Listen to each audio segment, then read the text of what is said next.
The United States government through U.S. Embassy in Manila, formally handed over Scan Eagle unmanned aerial system to the Philippine Navy, received by Vice Admiral Giovanni Carlo Bacordo, happened in Naval Base Heraclio Alano, Sangli Point in Cavite, yesterday November 25, 2020. The ceremony was attended by the AFP Deputy Chief of Staff, Vice Admiral Eric Cagayan, who was said to replace Defense Secretary Delfin Lorenzana as guest speaker. Together with the Philippine Fleet Commander, Rear Admiral Luma Bernabe, and other senior officials of the Philippine Navy.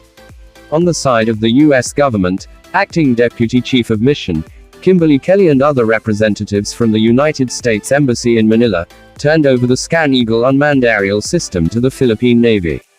The Philippine Navy also recently activated 71st Maritime Unmanned Aerial Reconnaissance Squadron of the Naval Air Wing, the unit that will operate the Scan Eagle unmanned aerial system and will provide intelligence, surveillance, and reconnaissance capabilities to the armed forces of the Philippines, stationed in the Naval Station Leovigildo Gantioque, San Antonio, Zambales. Acting Deputy Chief of Mission, Kimberly Kelly said, and I quote, "Transferring the Scan Eagle system for operation by the Maritime Unmanned Aerial Reconnaissance Squadron represents the steadfast commitment by the United States to our partners in the armed forces of the Philippines," unquote.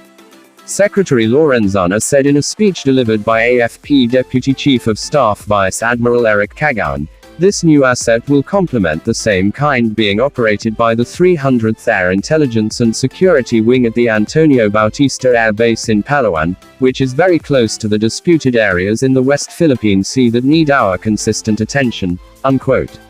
Philippine Fleet Commander, Rear Admiral Luma Bernabe also said, and I quote, "Aside from its primary use for intelligence, surveillance and reconnaissance, the Scan Eagle unmanned aerial system will greatly aid our organization in the effective assessment of the subject areas, timely decision-making, and prompt action in the conduct of territorial defense, internal security operations, as well as humanitarian assistance and disaster response," unquote. The Advanced Unmanned Aerial Vehicle System is said to be composed of 8 air vehicles, 2 launchers, skyhook and ground control station. The Philippine Navy requested this system way back in 2017, formalized in February 2019, and was acquired through the Maritime Security Initiative Program of the United States after series of dialogues with Philippines Joint U.S. Military Assistance Group. It was said to have an estimated cost worth $14.79 million.